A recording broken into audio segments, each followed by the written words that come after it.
എല്ലാ വിദ്യാർത്ഥികൾക്കും പുതിയ വീഡിയോയിലേക്ക് സ്വാഗതം. ഈ വർഷത്തെ +1 സെക്കൻഡ് ട്രാൻസ്ഫർ അലോട്ട്മെൻറ്റ് റിസൾട്ട് ഉടൻ പ്രസിദ്ധീകരിക്കും. അപ്പോൾ പല വിദ്യാർത്ഥികളും ചോദിക്കുന്ന മറ്റൊരു ചോദ്യമാണ്, ട്രാൻസ്ഫർ കിട്ടിയാൽ നിർബന്ധമായും അഡ്മിഷൻ എടുക്കണമോ? ട്രാൻസ്ഫർ കിട്ടിയാൽ പഴയ സ്കൂളിൽ തന്നെ, അത് നിലവിലുണ്ടായിരുന്ന സ്കൂളിൽ തന്നെ തുടരാൻ, പഴയ സ്കൂളിൽ തന്നെ തുടരാൻ സാധിക്കുമോ എന്നും എന്നൊക്കെയാണ് പല വിദ്യാർത്ഥികളും ചോദിച്ചുകൊണ്ടിരിക്കുന്നത്. വിശദമായ വാർത്തയിലേക്ക് പോകുന്നതിന് മുമ്പായി വിദ്യാഭ്യാസപരമായ എല്ലാ വാർത്തകൾക്കും, admission, result, improvement, time table, answer keys തുടങ്ങിയ എല്ലാ അറിയിപ്പുകൾക്കും വേണ്ടി ഇപ്പോൾ തന്നെ മറക്കണ്ട ഈ ചാനൽ ഒന്ന് സബ്സ്ക്രൈബ് ചെയ്ത് വെക്കാൻ ഓർമ്മിക്കുക. സബ്സ്ക്രൈബ് ചെയ്യുന്നതിനൊപ്പം നോട്ടിഫിക്കേഷൻ ബെല്ലൈക്കണിലെ ഓൾ ഓപ്ഷൻ എനേബിൾ ചെയ്യാനും, ഈ ചാനലിലെ വീഡിയോസ് നിങ്ങൾക്ക് ഉപകാരപ്പെടുന്നുണ്ടെങ്കിൽ മാത്രം തീർച്ചയായും ഒന്ന് ലൈക്ക് ചെയ്യാനും സുഹൃത്തുക്കളിലേക്ക് ഷെയർ എത്തിക്കാനോട് പ്രത്യേകം ശ്രദ്ധിക്കുക. അപ്പോൾ നമുക്ക് നേരെ വീഡിയോയിലേക്ക് പോകുമ്പോൾ നമ്മുടെ ചാനൽ വീഡിയോ കാണുന്ന 100 വിദ്യാർത്ഥികൾ വീഡിയോ കാണുമ്പോൾ 10 പേർ പോലും നമ്മുടെ ചാനൽ സബ്സ്ക്രൈബ് ചെയ്യുന്നില്ല. പ്രിയ വിദ്യാർത്ഥികൾ അങ്ങനെ അവിടുത്തെ തീർച്ചയായും സബ്സ്ക്രൈബ് ചെയ്യുക, നോട്ടിഫിക്കേഷൻ ബില്ലുകളിലെ ഓൾ ഓപ്ഷൻ എനേബിൾ ചെയ്യുക. ഈ ചാനലിലെ വീഡിയോസ് നിങ്ങൾക്ക് ഉപകാരപ്പെടുന്നുണ്ട്, തീർച്ചയായും ലൈക്ക് ചെയ്യുക, സുഹൃത്തുക്കളിലേക്ക് ഷെയർ ചെയ്യുക. അപ്പോൾ നമുക്ക് വീഡിയോയിലേക്ക് വരുമ്പോൾ ഒരു ഇമ്പോർട്ടൻറ്റ് കാര്യം കൂടെ പറഞ്ഞോട്ടെ. ഇനി വെറും 93 സബ്സ്ക്രൈബറും കൂടി ഉണ്ടെങ്കിൽ നമ്മുടെ ചാനൽ 15,000 എന്ന ഘട്ടത്തിലേക്ക് എത്തുകയാണ്. പ്രിയ വിദ്യാർത്ഥികളെ തീർച്ചയായും ഒന്ന് ഫോളോ ചെയ്യുക. നിങ്ങളുടെ പിന്തുണ ഉണ്ടെങ്കിൽ മാത്രമാണ് നമുക്ക് 14,000 എന്ന കൗണ്ട് ഡൗൺ കടക്കാൻ സാധിച്ചത്. നിങ്ങളുടെ പിന്തുണ കൊണ്ടാണ്. 15,000 കടക്കാനും നിങ്ങൾ ആത്മാർത്ഥമായി സഹകരിക്കണമെന്ന് ഞാൻ ഓർമ്മിപ്പിച്ചുകൊണ്ട് നമുക്ക് നിലവിലിരിക്കും. ഈ വർഷത്തെ +1 അലോട്ട്മെൻറ്റിൻ്റെ സെക്കൻഡ് ട്രാൻസ്ഫർ അലോട്ട്മെൻറ്റ് റിസൾട്ട് തിങ്കളാഴ്ചയോടെ പ്രസിദ്ധീകരിക്കും. എന്നൊക്കെയാണ് അപ്പോൾ അറിയുക. അങ്ങനെ ചിലപ്പോൾ മിക്കവാറും നിങ്ങൾക്ക് ഇന്ന് രാത്രിയോടെ തന്നെ റിസൾട്ട് അറിയാനുള്ള സാധ്യത വളരെ കൂടുതലാണെന്ന് വിദ്യാർത്ഥികൾ ഓർത്തിരിക്കുക. ഇപ്പോൾ പല വിദ്യാർത്ഥികളും ചോദിക്കുന്ന മറ്റൊരു സംശയമാണ്, ട്രാൻസ്ഫർ അലോട്ട്മെൻറ്റിൽ നിങ്ങൾക്കൊരു സ്കൂൾ ലഭിച്ചാൽ അഡ്മിഷൻ നിർബന്ധമായും എടുക്കണമെന്ന്. അപ്പോൾ അതിന് വിദ്യാർത്ഥികൾ മറുപടി എസ് എന്നാണ്. ട്രാൻസ്ഫർ അലോട്ട്മെൻറ്റിൽ നിങ്ങൾക്ക് ഏതെങ്കിലും ഒരു സ്കൂളിലേക്കോ ഏതെങ്കിലും ഒരു കോഴ്സിലേക്കോ നിങ്ങൾക്ക് അഡ്മിഷൻ ലഭിച്ചാൽ നിങ്ങൾ ആ സ്കൂളിൽ നിർബന്ധമായും എന്ത് ചെയ്യണം? പെർമനൻറ്റ് അഡ്മിഷൻ നിങ്ങൾ എടുക്കേണ്ടതാണ്. അതായത് ഞാൻ ഉദാഹരണം പറയാം, ഇപ്പോൾ GHS തായന്നൂർ സ്കൂളിൽ സയൻസ് പഠിച്ചുകൊണ്ടിരുന്ന ഒരു വിദ്യാർത്ഥിക്ക് അതേ സ്കൂളിൽ തന്നെ ഹ്യൂമാനിറ്റീസ് കോഴ്സിലേക്ക് പ്രവേശനം ലഭിച്ചു കഴിഞ്ഞാൽ ആ വിദ്യാർത്ഥി സയൻസ് വിട്ടിട്ട് ഹ്യൂമാനിറ്റീസിലേക്ക് പോകേണ്ടി വരും. അതേപോലെ തന്നെ ഇനിയിപ്പോൾ ഒരു സ്കൂളിൽ നിന്നും മറ്റൊരു സ്കൂളിലെ അതേ കോഴ്സിൽ, അതായത് തായന്നൂർ സ്കൂളിൽ ഹ്യൂമാനിറ്റീസ് പഠിച്ചുകൊണ്ടിരുന്ന ഒരു വിദ്യാർത്ഥിക്ക് കോടോത്ത് സ്കൂളിൽ ഹ്യൂമാനിറ്റീസിന് തന്നെ സീറ്റ് കിട്ടിയാൽ കോടോത്ത് ഹ്യൂമാനിറ്റീസിലേക്ക് ആ വിദ്യാർത്ഥി മാറേണ്ടി വരും. അതേപോലെ തന്നെ തായന്നൂർ ഗവൺമെൻറ് ഹയർ സെക്കൻഡറി സ്കൂളിൽ സയൻസ് പഠിക്കുന്ന ഒരു വിദ്യാർത്ഥിക്ക് Kodoth government higher secondary school Kodoth വിദ്യാർത്ഥിക്ക് ഹ്യൂമാനിറ്റീസ് കിട്ടുകയാണെങ്കിലും ആ വിദ്യാർത്ഥി അങ്ങോട്ട് മാറേണ്ടി വരും. അതായത് നിങ്ങൾക്ക് 3 രീതിയിൽ, നിങ്ങൾക്ക് ട്രാൻസ്ഫർ അലോട്ട്മെൻറ്റിൽ ഏതൊരു സ്കൂൾ ലഭിച്ചാലും ഏതൊരു കോഴ്സ് ലഭിച്ചാലും നിങ്ങൾ ആ സ്കൂളിലേക്കും ആ കോഴ്സിലേക്കും നിർബന്ധമായും മാറി പ്രവേശനം നേടണം. ട്രാൻസ്ഫർ കിട്ടിക്കഴിഞ്ഞാൽ പഴയ സ്കൂളിൽ തന്നെ തുടരാൻ സാധിക്കുമോ? അതിനുള്ള ഉത്തരം നോ എന്ന് തന്നെയാണ്. ഒരു വിദ്യാർത്ഥിനോട് കമൻറ്റ് ചോദിച്ചിരുന്നു, ഞാൻ അബദ്ധത്തിലാണ് ഹ്യൂമാനിറ്റീസ് കോഴ്സ് കൊടുത്തത്, അപ്പോൾ എനിക്ക് ഹ്യൂമാനിറ്റീസ് എടുക്കുന്നതുകൊണ്ട് താല്പര്യമില്ല, അപ്പോൾ ട്രാൻസ്ഫർ കിട്ടിയാൽ ഞാൻ മാറേണ്ടി വരുമോ? അതിന് മറ്റെന്തെങ്കിലും ഓപ്ഷൻ ഉണ്ടോ? അതിന് ആ വിദ്യാർത്ഥിയോട് ഞാൻ പറഞ്ഞിരുന്നു, നോ എന്നാണ് ഓപ്ഷൻ. അതായത് നിങ്ങൾക്ക് ആ വിദ്യാർത്ഥിയുടെ പേരും കാര്യങ്ങളൊന്നും ഞാൻ സൂചിപ്പിക്കുന്നില്ല, കമൻറ്റിൽ വന്നൊരു കമൻറ്റാണ്, എനിക്ക് കമൻറ്റായിട്ട് വന്നതാണ്. അപ്പോൾ ആ വിദ്യാർത്ഥി ഈ വീഡിയോ കേൾക്കുന്നുണ്ടെങ്കിൽ ആ വിദ്യാർത്ഥിയോട് ഉൾപ്പെടെയാണ് എനിക്ക് പറയാനുള്ളത്.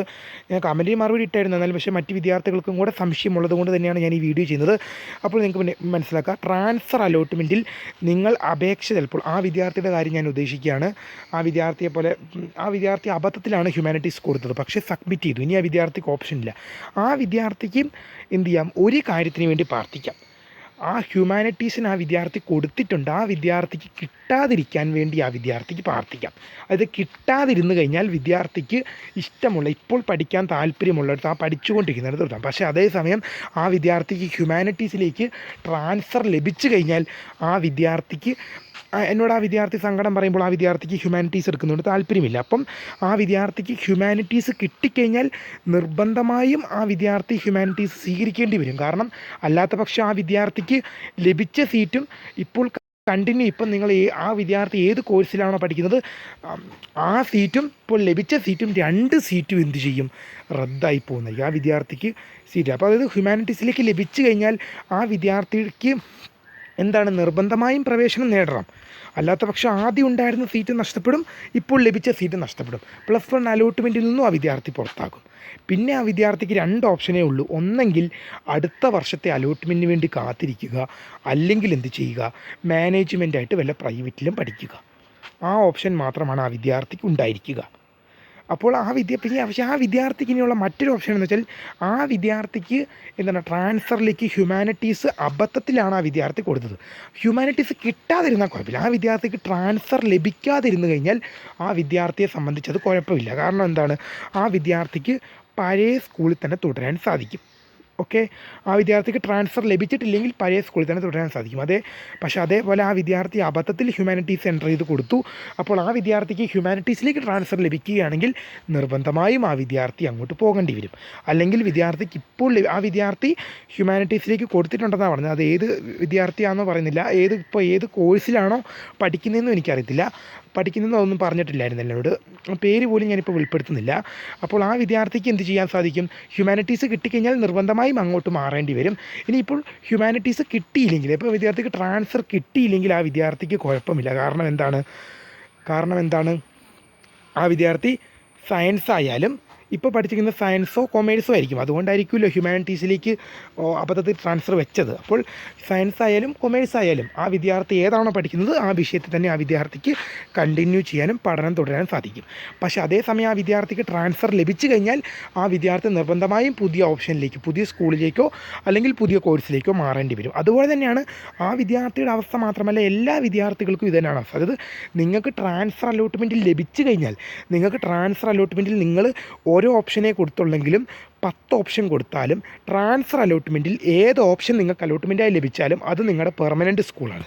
അത് ട്രാൻസ്ഫർ അലോട്ട്മെൻറ്റിൽ നിങ്ങൾക്ക് എത്രാമത്തെ ഓപ്ഷനാണ്, അത് നിങ്ങൾ ട്രാൻസ്ഫർ അലോട്ട്മെൻറ്റിന് വേണ്ടി ഒരു വിദ്യാർത്ഥി ആരും വെറുതെ പരിഗണിക്കില്ല. ട്രാൻസ്ഫർ അലോട്ട്മെൻറ്റിന് വേണ്ടി ഓപ്ഷനുകൾ എൻ്റർ ചെയ്ത് സബ്മിറ്റ് ചെയ്യുന്ന വിദ്യാർത്ഥികളെ മാത്രമാണ് ട്രാൻസ്ഫർ അലോട്ട്മെൻറ്റിൽ പരിഗണിക്കുക. അപ്പോൾ ട്രാൻസ്ഫർ അലോട്ട്മെൻറ്റിന് അപേക്ഷ വരുന്നതിന് മുമ്പ് ഞാനൊരു വീഡിയോ ചെയ്തിരുന്നു. നിങ്ങൾക്ക് പോകാൻ ആഗ്രഹമുള്ള സ്കൂളും പോകാൻ ആഗ്രഹമുള്ള കോഴ്സും മാത്രമേ ട്രാൻസ്ഫർ അലോട്ട്മെൻറ്റിൽ നൽകാൻ പാടുള്ളൂ. അതിന് കാരണം എന്ന് പറയുന്നത്, ട്രാൻസ്ഫർ അലോട്ട്മെൻറ്റിൽ ഏതെങ്കിലും ഒരു സ്കൂളിലേക്കോ ഏതെങ്കിലും ഒരു കോഴ്സിലേക്കോ നിങ്ങൾക്ക് പ്രവേശനം ലഭിച്ചു കഴിഞ്ഞാൽ ആ സ്കൂളിൽ നിർബന്ധമായും നിങ്ങൾ പ്രവേശനം നേടേണ്ടി വരും. നിങ്ങൾക്ക് പഴയ സ്കൂളിൽ തുടരാൻ പറ്റില്ല. അതാണ് ഞാൻ വീണ്ടും ഒരു ഉദാഹരണം പറയുകയാണെങ്കിൽ, തായന്നൂർ ഗവൺമെൻറ് ഹയർ സെക്കൻഡറി സ്കൂളിൽ സയൻസ് പഠിച്ചുകൊണ്ടിരിക്കുന്ന, ഇപ്പോൾ കണ്ടിന്യൂ ചെയ്യുന്ന +1-ൽ ഫസ്റ്റിലോ സെക്കൻഡിലോ തേർഡിലോ ഫസ്റ്റ് സപ്ലിമെൻ്ററിയിലോ സെക്കൻഡ് സപ്ലിമെൻ്ററിയിലോ ഏതിലോ ഒരെണ്ണത്തിൽ അലോട്ട്മെൻറ്റ് കിട്ടിയ ഒരു വിദ്യാർത്ഥി സയൻസ് പഠിച്ചുകൊണ്ടിരിക്കുകയാണ്. ആ സമയം ആ വിദ്യാർത്ഥി ഹ്യൂമാനിറ്റീസിലേക്കോ കൊമേഴ്സിലേക്കോ അലോട്ട്മെൻറ്റ് നൽകി. ആ ഹ്യൂമാനിറ്റീസിലേക്കോ കൊമേഴ്സിലേക്കോ നൽകി. അങ്ങനെ ആ വിദ്യാർത്ഥിക്ക് ഹ്യൂമാനിറ്റീസ് അല്ലെങ്കിൽ കൊമേഴ്സ് ലഭിച്ചു കഴിഞ്ഞാൽ ആ വിദ്യാർത്ഥി സയൻസ് ഉപേക്ഷിച്ച് ഹ്യൂമാനിറ്റീസിലേക്കോ കൊമേഴ്സിലേക്കോ മാറേണ്ടി വരും. അതേസമയം ആ വിദ്യാർത്ഥിക്ക് ഹ്യൂമാനിറ്റീസോ കൊമേഴ്സോ ലഭിച്ചില്ലെങ്കിൽ ആ വിദ്യാർത്ഥിക്ക് എന്ത് ചെയ്യാം, ആ സയൻസ് തന്നെ കണ്ടിന്യൂ ചെയ്യാൻ സാധിക്കും. എല്ലാ വിദ്യാർത്ഥികളുടെ കാര്യം എടുത്താലും ഇങ്ങനെ തന്നെയാണ്. നിങ്ങൾക്ക് ട്രാൻസ്ഫർ അലോട്ട്മെൻറ്റിൽ ഏത് സ്കൂൾ ലഭിച്ചാലും ഏത് കോഴ്സ് ലഭിച്ചാലും അത് നിങ്ങളുടെ അന്തിമമായ സ്കൂളാണ്. ആ വർഷം നിങ്ങൾക്ക് 2 വർഷം +1 +2 കാലഘട്ടത്തിൽ നിങ്ങൾ പഠിക്കുന്നത്, നിങ്ങൾ ചേരുമ്പോൾ മുതൽ നിങ്ങൾ എല്ലാം കഴിയുമ്പോൾ നിങ്ങളുടെ എല്ലാ +1 +2 എല്ലാ പരീക്ഷയും കഴിയുമ്പോൾ നിങ്ങൾക്ക് എന്താണ്, ഇപ്പം നിങ്ങൾ 2025 നിങ്ങൾ +2 എത്തി, 2026 നിങ്ങൾ +2 പരീക്ഷ കഴിഞ്ഞ്, നിങ്ങൾ എന്താണ് +2 പരീക്ഷ കഴിഞ്ഞ് നിങ്ങൾ +2 വിട്ടു പോകുന്നത്, അത് നിങ്ങളുടെ സർട്ടിഫിക്കറ്റ് നിങ്ങളുടെ കയ്യിൽ കിട്ടുന്നത് വരെ നിങ്ങളുടെ സ്കൂളെന്ന് പറയുന്നത് ട്രാൻസ്ഫർ അലോട്ട്മെൻറ്റ് അപേക്ഷിച്ച വിദ്യാർത്ഥികളുടെ കാര്യമാണ്. അല്ലാത്ത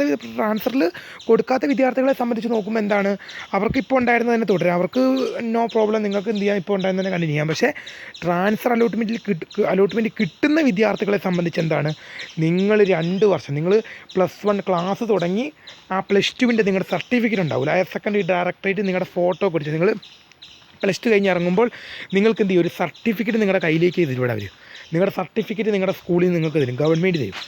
നിങ്ങളെന്താണ് ഇത്രയും കാലം 2 വർഷക്കാലം +1ഉം +2ഉം നിങ്ങൾ പഠിച്ചെടുത്ത് നിങ്ങൾ ആർജിച്ചെടുത്ത മാർക്കും ഒക്കെയുള്ളൊരു സർട്ടിഫിക്കറ്റ് നിങ്ങളുടെ കയ്യിൽ കിട്ടുന്നത് വരെ നിങ്ങളുടെ സ്കൂളെന്ന് പറയുന്നത് ട്രാൻസ്ഫർ അലോട്ട്മെൻറ്റ് ലഭിച്ച സ്കൂളായിരിക്കും. പഴയ സ്കൂളല്ല. ട്രാൻസ്ഫർ അലോട്ട്മെൻറ്റ് നിങ്ങൾക്കൊരു സ്കൂളിൽ ലഭിച്ചാൽ നിങ്ങൾക്ക് ആ സ്കൂളാണ് നിങ്ങളുടെ പുതിയ സ്കൂൾ. പിന്നെ നിങ്ങൾക്ക് പഴയ സ്കൂളിൽ നിൽക്കാൻ പറ്റില്ല. പഴയ സ്കൂളിൽ നിന്ന് നിങ്ങൾ എന്ത് ചെയ്യണം, വണ്ടി വിട്ടോണം വേറെ. ഇനിയിപ്പോൾ അതേ സ്കൂളിലെ, ഇപ്പോൾ ഉദാഹരണത്തിന് തായന്നൂർ സ്കൂളിലെ സയൻസ് പഠിക്കുന്ന വിദ്യാർത്ഥിയാണെങ്കിൽ ഹ്യൂമാനിറ്റീസിലേക്ക് കിട്ടിക്കഴിഞ്ഞാൽ പിന്നെ നിനക്ക് സയൻസിൽ നിൽക്കാൻ പറ്റില്ല, നീ നേരെ ഹ്യൂമാനിറ്റീസിലേക്ക് വിട്ടോണം. കാരണം നീ ട്രാൻസ്ഫർ കൊടുത്തു, നിനക്ക് കിട്ടി, അപ്പോൾ നീ നിർബന്ധമായും മാറണം. അപ്പോൾ അങ്ങനെയാണ് നടക്കുക. നിങ്ങൾക്ക് എന്ത് ചെയ്യുന്നു, അലോട്ട്മെൻറ്റ് ട്രാൻസ്ഫർ അപേക്ഷിച്ച എല്ലാ വിദ്യാർത്ഥികൾക്കും എന്ത് ചെയ്യുന്നു, നിങ്ങൾക്ക് നിങ്ങൾ ആഗ്രഹിച്ച സ്കൂൾ കിട്ടട്ടെ എന്ന് എന്ത് ചെയ്യുന്നു, ഞാൻ ആത്മാർത്ഥമായി പ്രാർത്ഥിക്കുന്നു. കാരണം ട്രാൻസ്ഫർ അലോട്ട്മെൻറ്റ് കിട്ടാൻ വേണ്ടിയാണ് നിങ്ങൾ കൊടുത്തിരിക്കുന്നത്. നിങ്ങൾ ആഗ്രഹിച്ച സ്കൂൾ ആഗ്രഹിച്ച കോഴ്സ് നിങ്ങൾക്ക് കിട്ടും. അതിന് കാരണം കിട്ടാൻ ഞാൻ ആത്മാർത്ഥമായി പ്രാർത്ഥിക്കുകയാണ്. കാരണം സെക്കൻഡ് സപ്ലിമെൻ്ററി അലോട്ട്മെൻറ്റിന് ശേഷം 23,000-ഓളം വേക്കൻസികൾ എന്ത് ചെയ്തിട്ടുണ്ടായിരുന്നു, 23,000-ഓളം വേക്കൻസികൾ എന്ത് ചെയ്തിട്ടുണ്ടായിരുന്നു, ട്രാൻസ്ഫർ അലോട്ട്മെൻറ്റിന് വേണ്ടി കേരളത്തിൽ ഒരുങ്ങി നിന്നിരുന്നു.